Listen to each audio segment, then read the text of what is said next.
குருபியோ நமக அஷ்டோவிருஷம் சேனலில் பயணிக்கும் அனைத்து நல்முலங்களுக்கும் அடியேனின் வணக்கங்கள். நம்ம இன்னைக்கு பார்க்கறது வந்து அயனங்கள். அயனம் அப்படின்னா என்னன்னா, 2 அயனங்கள் இருக்கு. அயனம் அப்படின்னா சூரியனோட வட்டப்பாதை. அப்ப அதை எப்படி பிரிக்கிறாங்க அப்படின்னா, சூரியன் 12 ராசிகள்ல 6 ராசிக்கு ஒரு அயனமா வருது. அதை தான் வந்து இங்க பிரிச்சிருக்காங்க. ஒண்ணு வந்து சூரியன் உச்ச உச்சப்பாகையை நோக்கி போறது வந்து உத்தராயணமாகவும், சூரியன் வந்து நீசப்பாகையை நோக்கி வர்றது வந்து தக்ஷணாயனமாகவும் சொல்லப்பட்டிருக்கு. உத்தராயணம் அப்படின்னா சூரியன் இப்படியும் சொல்லலாம். சூரியன் வடக்கு நோக்கி பயணப்படுதல் அப்படின்னு சொல்லலாம். இன்னொன்னு சூரியன் தெற்கு நோக்கி பயணத்தை தொடங்குதல் அப்படிங்கிறதும் இதுல இருக்கு. இதுல எதை பேஸ் பண்ணி இது வந்திருக்குன்னா, சூரியன் பூமி பக்கத்துல வரும்போது உத்தராயண புண்ணிய காலம், சூரியன் பூமியை விட்டு கொஞ்சம் தூரமா விலகி போறது வந்து தட்சிணாயன புண்ணிய காலம். அப்ப உத்தராயண புண்ணிய காலம்ங்கிறது வந்து உங்களுக்கு சூரியன் மகர ராசியில பிரவேசிக்கும் போது இந்த உத்தராயண புண்ணிய காலம் தொடங்குது. அன்னைக்குதான் வந்து மகர சங்கராந்தி அப்படிங்கிறத வந்து நாம கொண்டாடுறோம். மகர சங்கராந்தி, நெல் விளைச்சல் இருக்கு அப்படிங்கிறத எடுத்து புது நெல்லை எடுத்து கொண்டாடி எல்லாம் பண்ணுவோம். அதுக்கு தான் தை பிறந்தால் வழி பிறக்கும் அப்படின்னு சொல்லுவாங்க. தை மாதம் வந்துருச்சுனாவே எல்லார் வீட்லேயும் புதுசாக திருமணத்துக்கு எடுக்கிறவங்க எடுப்பாங்க, கிரகப்பிரவேசம் பண்ணுவாங்க, எல்லா நல்ல காரியங்களையும் வந்து செய்வாங்க.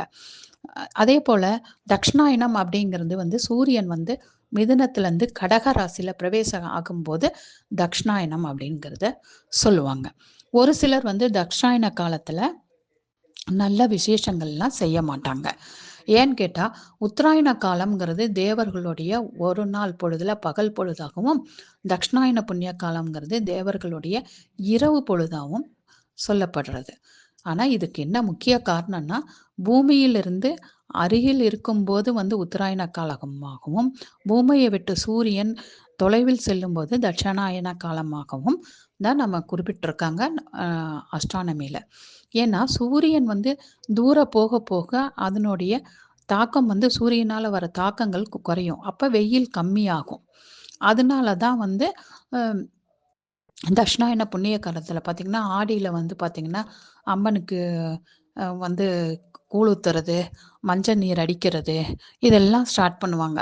ஏன்னா சூரியனோட வலு வந்து குறைஞ்சிட்டு வருது. அப்போ பூமியில் வந்து உயிரினங்களுக்கு வந்து நிறைய தொற்று நோய்கள் ஏற்படும். அந்த தொற்று நோய்கள்லாம் தவிர்ப்பதற்காக தான் அந்த காலத்தில் இதெல்லாம் சாஸ்திரங்களாக சொல்லப்பட்டது. அப்புறம் பார்த்திங்கன்னா, புரட்டாசி மாதம் வரும்போது நம்ம பிதிருக்கள் அதையும் ஒரு இதுவாக எடுக்கலாம்.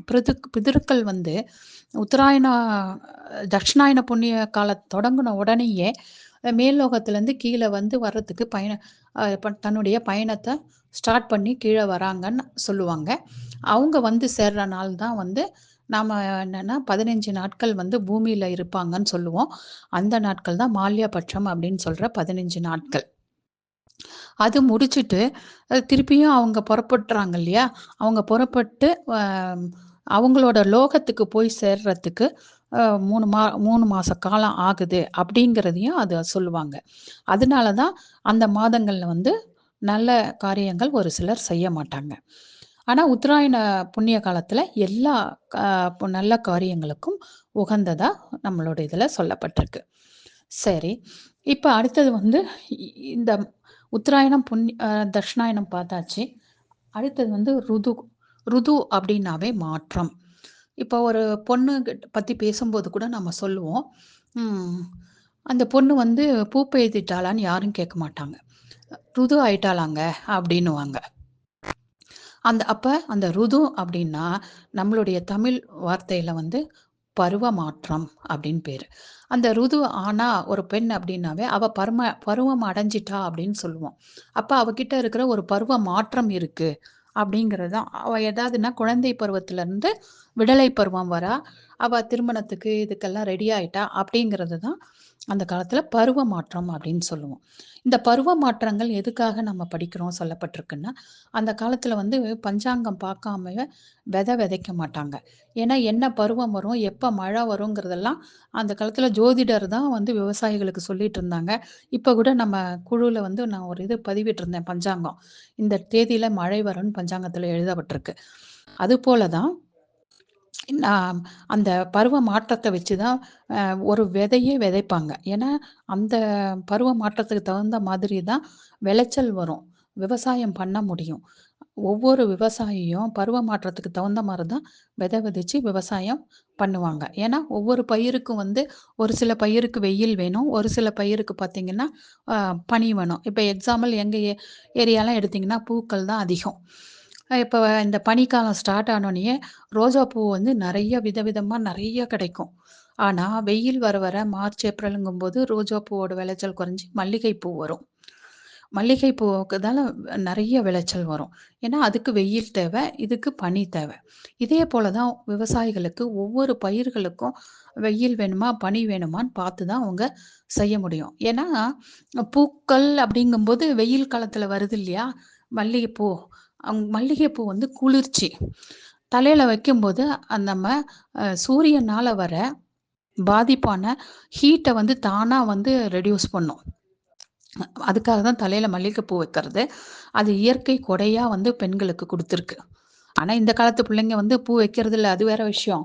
பட் எல்லாமே சாஸ்திரங்களா வரும்போது, இதெல்லாமும் நம்ம பார்க்க வேண்டியிருக்கும். அப்படி வரும்போது சூரியன் தான் மிக முக்கிய காரணம் பருவநிலை மாற்றத்துக்கு. அத வச்சு தான் வந்து 6 கிரகங்கள் வந்து பருவநிலை மாற்றத்துக்கு முக்கிய அதிபதிகளா வராங்க. ராகு, கேதுக்கள் இதுல கிடையாது. அத வச்சு பார்க்கும்போது 6 பருவநிலை மாற்றத்தையும் நம்ம இங்க படிக்க போறோம்.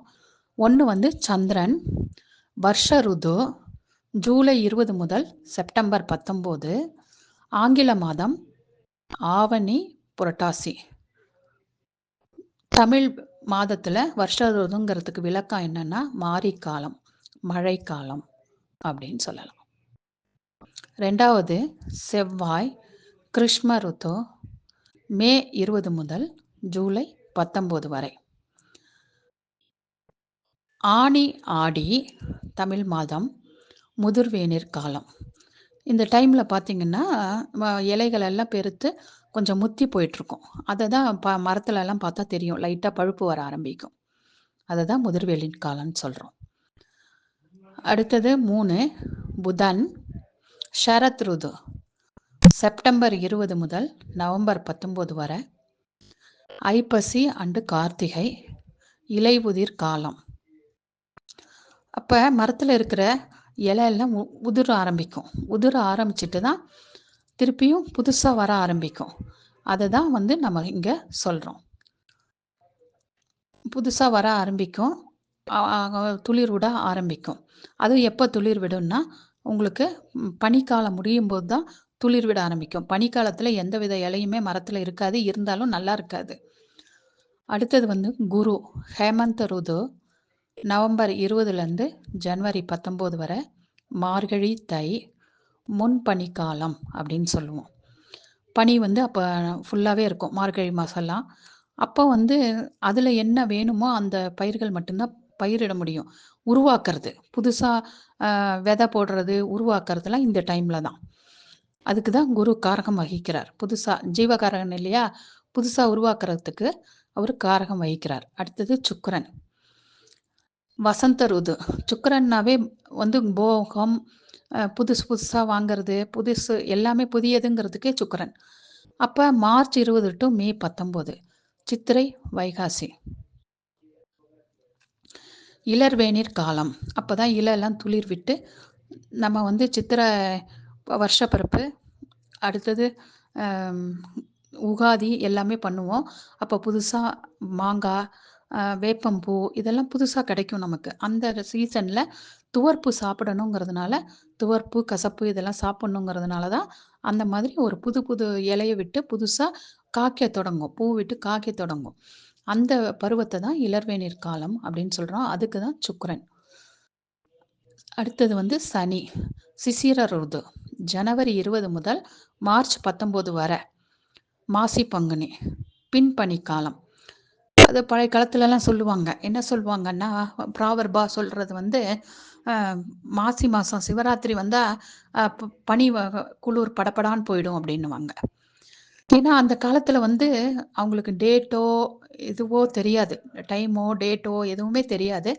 அப்ப வந்து இந்த ருது அப்படிங்கிற அந்த கான்செப்ட் வச்சு தான் அவங்க விளைவிக்கிறது, பயிர் விளைவிக்கிறதுலேருந்து எல்லாமே பண்ணி, அதுக்கு ஒரு ஒரு ஆன்மீக சம்மந்தப்பட்ட ஒரு பூஜையாகவோ, திருவிழாவாகவோ வந்து தான் அதிலருந்து தான் எடுத்து இந்த பயிர் இதுலேருந்து இதுக்குள்ள விளையும், இதுலேருந்து இதுக்குள்ள விளையும் அப்படிங்கிற ஒரு கால கணிதத்த அவங்க வச்சுட்டுருந்தாங்க.